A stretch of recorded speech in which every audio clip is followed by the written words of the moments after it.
Hello my friends, कैसे हो दोस्तों। अगर आप कोई नया कंप्यूटर खरीदने के बारे में सोच रहे हो तो आज की वीडियो आपके लिए काफ़ी ज़्यादा इंपॉर्टेंट होने वाली है, क्योंकि आज की वीडियो के अंदर मैं आपको बहुत सारी ऐसी बातें बताने वाला हूं जो कि एक नया कंप्यूटर खरीदते समय आपको ध्यान में रखनी ज़रूरी है। अगर आपने आज की वीडियो को पूरा देख लिया तो आप अपने लिए एक सही कंप्यूटर का चुनाव कर पाएंगे और आने वाली तकलीफों से बच पाएंगे। मैं हूँ रवि रावत और स्वागत करता हूँ आपका टेक्नोबाजी में। तो चलिए वीडियो शुरू करते हैं।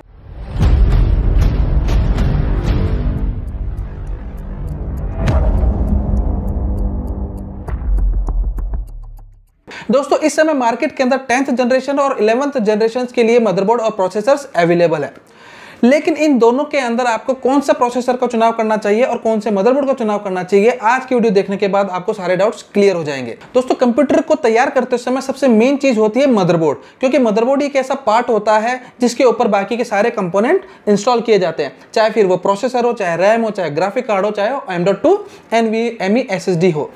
इसलिए अगर आपने सही मदरबोर्ड का चुनाव कर लिया तो आप आधी जंग तो पहले ही जीत जाते हैं। देखिए दोस्तों, इस समय 400 चिपसेट के ऊपर आधारित मदरबोर्ड जो कि 10th जनरेशन प्रोसेसर्स के लिए बेस्ट है वो आ रहे हैं, और 11th जनरेशन के प्रोसेसर्स के लिए 500 चिपसेट वाले मदरबोर्ड आ रहे हैं।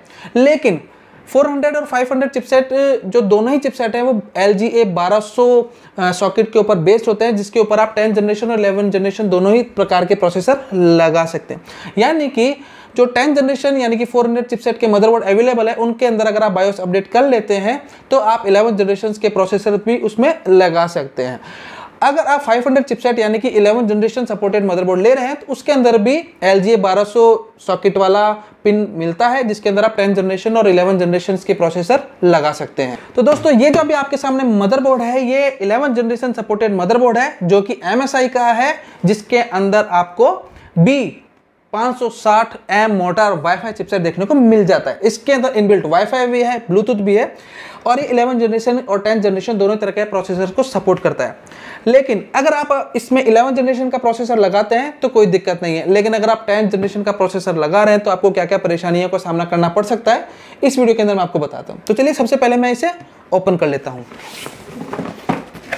तो हम ओपन करते हैं तो यहाँ पर हमें मिलता है मदरबोर्ड, तो इसे हम ओपन करते हैं।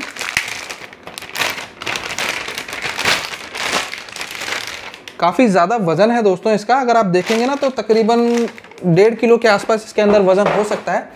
अब देखिए दोस्तों, ये मदरबोर्ड कुछ इस तरह से दिखाई देता है, जिसके अंदर आपको वो प्री इंस्टॉल IO शील्ड देखने को मिल जाती है। ठीक है, अब मेन प्रॉब्लम जो होगी अगर आप इसमें 10th जनरेशन का प्रोसेसर लगाते हैं दोस्तों, तो मैंने आपको मेरी पहले वीडियो के अंदर बताया था कि 10th जनरेशन तक के इंटेल के प्रोसेसर्स PCIe 3.0 तक ही सपोर्ट करते हैं। PCIe 4.0 का उसके अंदर आपको सपोर्ट देखने को नहीं मिलता, लेकिन ये जो 500 चिपसेट मदरबोर्ड है इनके अंदर आपको PCIe 4.0 का भी सपोर्ट देखने को मिलता है। यानी कि जो आप इसके अंदर ग्राफिक कार्ड लगाते हैं ये PCIe 4.0 का होता है। अगर यहाँ पर आप M.2 NVMe लगाना चाहते हैं तो आपको PCIe 4.0 का सपोर्ट देखने को मिल जाता है।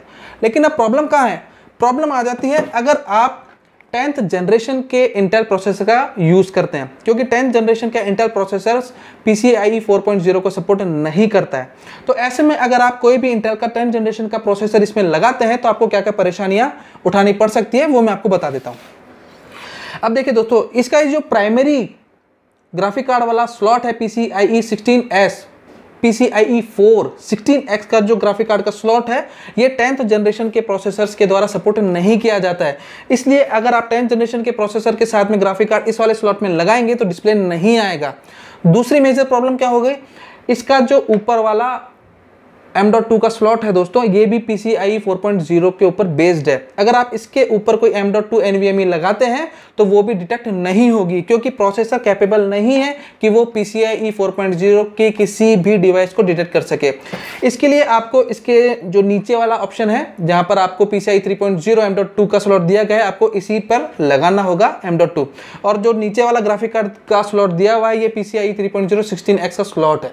ठीक है, लेकिन अगर आप इसी मदरबोर्ड के ऊपर 11th जनरेशन का प्रोसेसर लगाते हैं तो उसके ऊपर आपको PCIe 4.0 का भी सपोर्ट देखने को मिल सकता है। तो इसका मतलब क्या होगा? इसका मतलब आप इसके ऊपर भी NVMe लगा सकते हैं, फिर आप 3.0 PCI 3.0 की NVMe भी आप इसमें लगा सकते हैं और ग्राफिक कार्ड भी आप PCI 3.0 वाला इसमें लगा सकते हैं, क्योंकि प्रोसेसर द्वारा रिकॉग्नाइज किया जाता है। और ये तो मैंने आपको पहले ही वीडियो में बता दिया था कि जो PCIe 3.0 या वो जो 4.0 है, इनके अंदर कंपैटिबिलिटी होती है, यानी कि अगर आपका हार्डवेयर नया है और डिवाइस पुराना है तो भी चल जाता है, या फिर इसका उल्टा, अगर आपका डिवाइस पुराना है और हार्डवेयर नया है तो भी ये कंपैटिबल हो जाते हैं। लेकिन सबसे ज्यादा इंपॉर्टेंट है प्रोसेसर, उसको आइडेंटिफाई करना चाहिए। 10th जनरेशन के प्रोसेसर का इस्तेमाल करते हैं ना दोस्तों, तो ये जो आपका NVMe का पोर्ट है ये आपका वेस्ट हो जाता है, ये किसी भी कंडीशन में काम नहीं आएगा। इसमें 2 M.2 के पोर्ट दिए हैं, लेकिन आप इसका एक का इस्तेमाल करते हैं अगर आप 10th जनरेशन के प्रोसेसर का इस्तेमाल करते हैं। उसी तरह से ग्राफिक कार्ड के यहाँ पर आपको 2 पोर्ट देखने को मिल जाते हैं, लेकिन चूंकि ये PCIe 4.0 है इसलिए ये आपका यूजलेस हो जाता है। यहाँ पर आपको ग्राफिक कार्ड लगाना पड़ेगा, यानी कि 2 ग्राफिक कार्ड के स्लॉट होते हुए भी सिर्फ एक ही यूज कर पाओगे, 2 NVMe के स्लॉट होते हुए भी सिर्फ एक ही यूज कर पाओगे अगर आप 10th जनरेशन के प्रोसेसर का इस्तेमाल करते हैं। 11th जनरेशन के प्रोसेसर का इस्तेमाल करते हैं तो कोई प्रॉब्लम नहीं है, आप ग्राफिक कार्ड का भी इस्तेमाल कर सकते हो और आप दोनों NVMe M.2 स्लॉट का भी इस्तेमाल कर सकते हैं। इसलिए दोस्तों अगर आप 10th जनरेशन के प्रोसेसर को यूज करने वाले हैं तो मैं रिकमेंड करता हूं कि आप 400 चिपसेट का ही मदरबोर्ड इस्तेमाल करें, और अगर आप 11th जनरेशन के प्रोसेसर के ऊपर जाना चाहते हैं तो ही आप 500 चिपसेट के ऊपर जाएं। ऐसा नहीं करें कि आपने बोर्ड तो ले लिया 500 चिपसेट का और फिर आप 10th जनरेशन के प्रोसेसर का इस्तेमाल कर रहे हैं, ऐसे में आपको ही नुकसान होने वाला है। ठीक है, तो दोस्तों आपको ये बातें जरूर ध्यान में रखनी चाहिए, चाहे फिर आप प्रोसेसर कोई सा भी ले रहे हो। ठीक है, तो दोस्तों उम्मीद करता हूं कि आपको आज की वीडियो जरूर यूजफुल लगी होगी। यूजफुल लगे तो लाइक कीजिए, चैनल पे नए आए हैं तो सब्सक्राइब कीजिएगा, पुराने हैं तो बने रह गए। फिर मुलाकात होगी अगले वीडियो में किसी टेक्निकल टॉपिक के साथ, तब तक इजाजत दीजिएगा। जय हिंद।